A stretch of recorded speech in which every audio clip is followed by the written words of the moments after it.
ভিডিওটা unfortunately stop হয়ে গেছিলো। এখানে হচ্ছে ডিস্টেন্ট ইফেক্ট অথবা হচ্ছে লোনলিনেস অফ ডিস্টেন্ট ইফেক্ট বলে আমরা হচ্ছে লিখতে পারি যে এই নাটকের মানে গানগুলা, এই লাইনগুলা হচ্ছে এর ব্রিসেলসের একাকিত্বের ভাবগুলা মূলত প্রকাশ করে। The song in the play alien with ব্রিসেলস conception of the alienation effect or হচ্ছে the songs promote the audience to engage the theme of ideas present critically by interrupting the narrative flow, creating sense of ডিটাচমেন্টস। তো যুদ্ধে যখন মানুষ থাকে তখন কিন্তু পরিবার থেকে একটা বিচ্ছিন্নভাবে থাকতে হয়, একটা একাকিত্বভাবে থাকতে হয়। যুদ্ধের ময়দানটা দেখা যাচ্ছে যে আসলে পরিবার নিয়ে বসবাস করার মতো কোনো জায়গা না। তো এখানে ডিটাচমেন্টের ইফেক্ট যেটা, এবং যখন যুদ্ধ এত লম্বা হয়, তার কত লম্বা সময়, যদি কারো পরিবার মারাও না যায়, কি কত লম্বা সময় দেখা যাচ্ছে যে পরিবার থেকে যে দূরে থাকতে হয়। তো সেইখানেও কিন্তু এই সংগুলা, গানগুলা খুবই একটা ইউনিক আইরনি হিসেবে কাজ করে আর কি। তো আবার দেখা যাচ্ছে উপসংহারে আমরা এইভাবে লিখবো যে in summary and the song Mother Courage and Her Children serve multiple purpose within the play। তো এইখানে এই মাদার কোর্জ অ্যান্ড হার চিলড্রেনের মধ্যে এই গানগুলা মানে মাল্টিপল পারপোজ, এই গানগুলোর অনেকগুলো উদ্দেশ্য আছে। The song perfectly related to the place theme, এটা থিমের সাথে গানটা মিলে।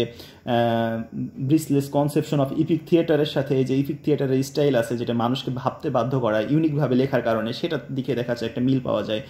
দে contribute to the themes of highlight the suffering causing by war, যুদ্ধের পরিস্থিতিতে যেই সাফারিং করা লাগে, ভোগান্তিতে পড়া লাগে, সেটার এখানে গানগুলোর মাধ্যমে একটা আমরা পরিচয় পাই। ইমপ্লয়িং আইরনি অ্যান্ড স্যাটায়ার, একটা ক্রিটিক্যাল সোশিয়াল নর্মস, যে সামাজিক অবস্থাকে যে একটা বিদ্রুপ করা হয় সেটা দেখা যাচ্ছে গানগুলোর মাধ্যমে জানা যায়। Shedding light on the explorative nature of capitalism and conversing realism and hope, এবং দেখা যাচ্ছে যে ক্যাপিটালিজম, পুঁজিবাদী সমাজ ব্যবস্থাকে একটা বিদ্রুপ করা এবং তার সাথে সাথে একটা আশারও যোগান দেওয়া। তো সব কিছুর একটা কম্বাইন্ডই কিন্তু এই গানের মাধ্যমে আমরা জানতে পারি। আচ্ছা, নেক্সট প্রশ্ন, যদিও বা দেখা যাচ্ছে দুইটা প্রশ্ন একসাথে করবো মনে করছিলাম, তো মাঝখান থেকে কেটে গেছে, আবার দুইটাই হয়ে গেল। Explain the conflict between the mother and the tradeswoman in Mother Courage in her children. তাহলে Mother Courage in her children এই নোভেলার মধ্যে মাদার এবং দেখা যাচ্ছে ট্রেড ওমেনের মাঝখানে যে কনফ্লিক্টটা আছে, এই কনফ্লিক্টটা দেখা যাচ্ছে যে একটু এক্সপ্লেন করতে হবে আমাদেরকে। তো আমরা প্রথমে দেখা যাচ্ছে রাইটার সম্পর্কে দু চারটা লাইন আমরা যেভাবে এর আগে বললাম এভাবে লিখব। এরপরে হচ্ছে আমরা লিখব যে এখানে the conflict between Mother Courage এটা উল্টানো হয়নি, আচ্ছা। The conflict between Mother Courage a resourceful and pragmatic canteen wagon define the women, the tradeswomen highlight the cash. আচ্ছা, এত জটিল করে দেওয়া আছে, জটিল করে দেবো না, আমি সহজভাবে বলতেছি। এখানে মূলত বলা হচ্ছে যে মাদার কারেজের মেন্টালিটিটা ছিল এরকম যে যুদ্ধের মধ্যে মানে টিকে থাকার জন্য তাকে একবারে চেষ্টা করে যেতে হবে। যুদ্ধের মধ্যে তার যে 3টা ছেলে মেয়ে আছে তাদের মানে খেয়াল রাখতে হবে যে কোনোভাবে। দেখা যাচ্ছে যুদ্ধের যেই পরিস্থিতি আছে, মাদার কারেজ দেখা যাচ্ছে যুদ্ধের এই পরিস্থিতিটাকে একটা অপরচুনিটি হিসাবে গ্রহণ করে না, একটা সুযোগ হিসাবে গ্রহণ করে না, এবং মনে করে যেহেতু আমি পরিবার থেকে দূরে থাকি এবং যুদ্ধের এই ফিল্ডের এই এলাকায় বাস করি, সুতরাং দেখা যাচ্ছে যে সৈন্যদের মাঝখানে ব্যবসা করাটাই কিন্তু আমার জন্য একটা অন্যতম একটা মানে গুরুত্বপূর্ণ বিষয়। তো তার মেন্টালিটি থাকে এরকম। আর ওদিকে দেখা যাচ্ছে যে এই যে থাকে যেটা ট্রেডস ওম্যান যে থাকে, তো সে দেখা যাচ্ছে যে খুব সাময়িক প্লেজারের জন্য এবং অল্প সময়ের মাধ্যমে কীভাবে সে ইনকাম করতে পারে অবৈধ পন্থায়, সে দেখা যাচ্ছে এদিকটাই মানে তার খেয়ালটাই এদিকে, এই বা দেখা যাচ্ছে সংসারের দিকে তার কোনো এইভাবে কোনো ফোকাস নাই এরকম। তো এখানে দেখা যাচ্ছে যে কনফ্লিক্টের মধ্যে প্রথমেই আমরা দেবো হচ্ছে jealousy and rivalry. The conflict between Mother Courage and trade swimmer emerge primarily due to the their মানে different worldviews and priorities. Mother Courage a driving by relentless desire to make a profit and survive the world landscape. তো যুদ্ধের ভূমিতে থেকেও mother courage চেষ্টা করছে যে কোনোভাবে যেন সার্ভাইভ করতে পারে, কিছু লাভবান হতে পারে, তার ফ্যামিলি নিয়ে একটু স্বাচ্ছন্দ্যভাবে চলতে পারে। আর অন্যদিকে দেখা যাচ্ছে যে হ্যাঁ, এই বিষয়টাই এখানে আলোচনা করা হয়েছে, এবং সে যুদ্ধের পরিস্থিতিগুলোকে দেখা যাচ্ছে একটা অপরচুনিটি হিসাবে গ্রহণ করে, এবং তার যে ছেলে মেয়েগুলো আছে এই ছেলে মেয়েগুলোকে কিন্তু যুদ্ধ এবং যুদ্ধের পরিস্থিতি থেকে সে কিন্তু একটা ডিফেন্স করতে চায় এরকম। আর অন্যদিকে দেখা যাচ্ছে যে এর পুরো একটা বিপরীত চরিত্র আমরা কিন্তু ট্রেড ওয়েম্যানের ক্ষেত্রে দেখতে পাই।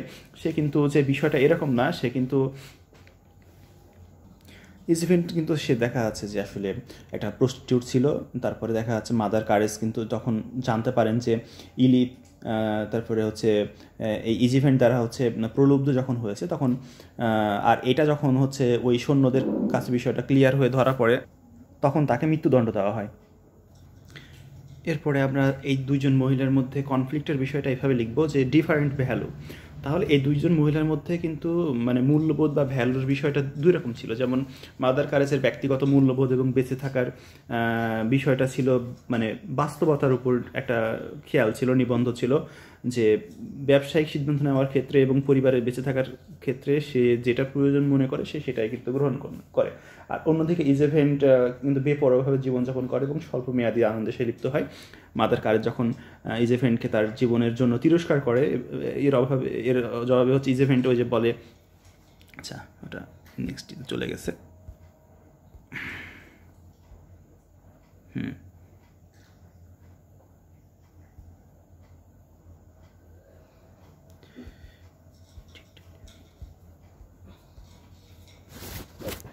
আচ্ছা আমি দেখি ঠিকঠাক নিয়েছি তো, ঠিক আছে।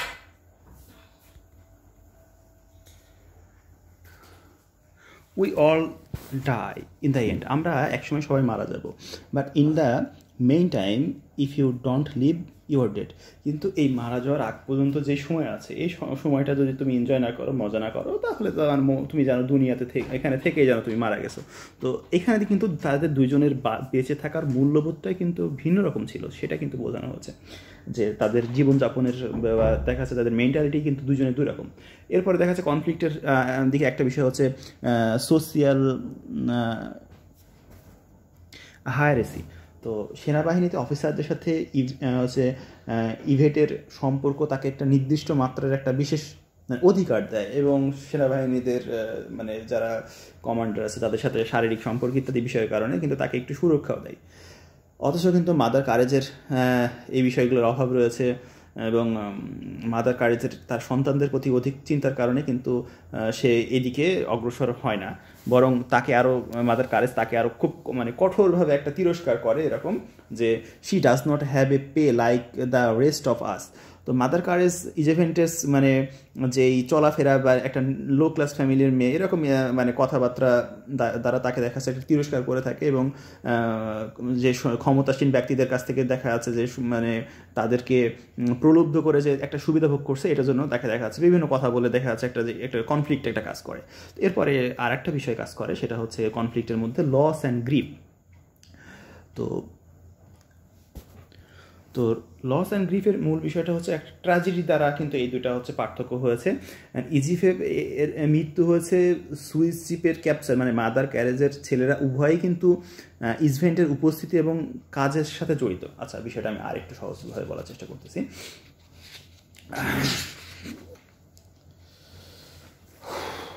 আচ্ছা, Egypt's relationship with Mother Kare's family is marked by tragedy.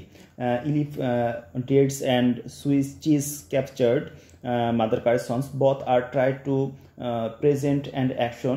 Mother Kare's hold Yvette pretty responsible for this loss, adding their conflict. Yvette attempt to comfort Mother Kare's after Swiss cheese captures is met with hostility. Mother Kare's is response. আচ্ছা, যে সেনাবাহিনীরা যে তার ছেলেকে ইজভেন্টকে যে হত্যা করে এই হত্যার জন্য কিন্তু হচ্ছে এই ইলিপকে হত্যা করে, এর জন্য কিন্তু ইজিভেন্ট ওই সেনাবাহিনীদের যারা কর্মকর্তা যারা ছিল তাদেরকে কিন্তু আংশিকভাবে প্রলুব্ধ করেছিল এবং এই প্রলুব্ধ করার বিষয়টাই হচ্ছে এই কনফ্লিক্টের কারণে, যেহেতু তাকে এইভাবে তিরস্কার করা হতো। যদিও বা দেখা যাচ্ছে তার মানে ছেলের মৃত্যুর মূল কারণ কিন্তু ছিল ওই যে একটা গ্রামের মধ্যে সে প্রবেশ করে দেখা যাচ্ছে ফার্মার সহ সবাইকে মেরে ফেলে এবং দেখা যাচ্ছে ওই যে গরুগুলা ছিনতাই করে নিয়ে আসে, এটাই কিন্তু দেখা যাচ্ছে মূলত কারণ ছিল। এবং এখানে একটা কোটেশন আছে যে you have a son, go find him.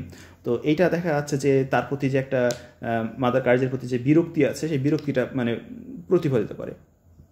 তো মূলত mother Courage and her children এই হচ্ছে এর মধ্যে মাদার কারেজের এই যে কনফ্লিক্ট আছে, এই কনফ্লিক্টের মধ্যে যে মানে যুদ্ধের ধ্বংসাত্মের মানে মধ্যে মানে বেঁচে থাকার বাস্তবতা এবং চ্যালেঞ্জ এবং প্রতিকূলতার মধ্যে যে একটা মানসিক অবস্থাতে এই জিনিসটাকে কিন্তু মাদার কারেজ প্রতিনিধিত্ব করতেছে। অন্যদিকে অল্প সময়ের মধ্যেই যুদ্ধের পরিস্থিতির মধ্যে মানে এই দিকে কোনো জীবনের দিকে কোনো খেয়াল না করে যতটুকু সময় বাঁচবো অতটুকু সময় শুধুমাত্র প্লেজারের প্রতি, শারীরিক মানে সুখের প্রতি এদিকে খেয়াল করে দেখা যাচ্ছে বাঁচার বিষয়টাই কিন্তু দেখা যাচ্ছে যে এই আদার যে মানে মহিলা ছিল, এই মহিলা মূলত হচ্ছে প্রস্টিটিউট। এটা হচ্ছে এখানে আমাদের প্রশ্নে বলা আছে যে ট্রেড ওমেন। তো এই ট্রেড ওমেন এরকম একটা ক্যারেক্টারের মেয়ে ছিল, যে এরকম একটা ক্রিটিক্যাল মুভমেন্ট চলছে, সে সময় হচ্ছে দেখা যাচ্ছে যে একটু চুপ করে থাকবে, সে চুপ করে থাকছে না, কিংবা দেখা যাচ্ছে সে নিজের মতোভাবে ভালোভাবে বাঁচার কোনো চেষ্টা করছে না। তো এভাবে দেখা যাচ্ছে তাদের দুইজনের মধ্যে একটা কনফ্লিক্ট কাজ করে। আশা করি মোটামুটি বুঝতে পেরেছেন।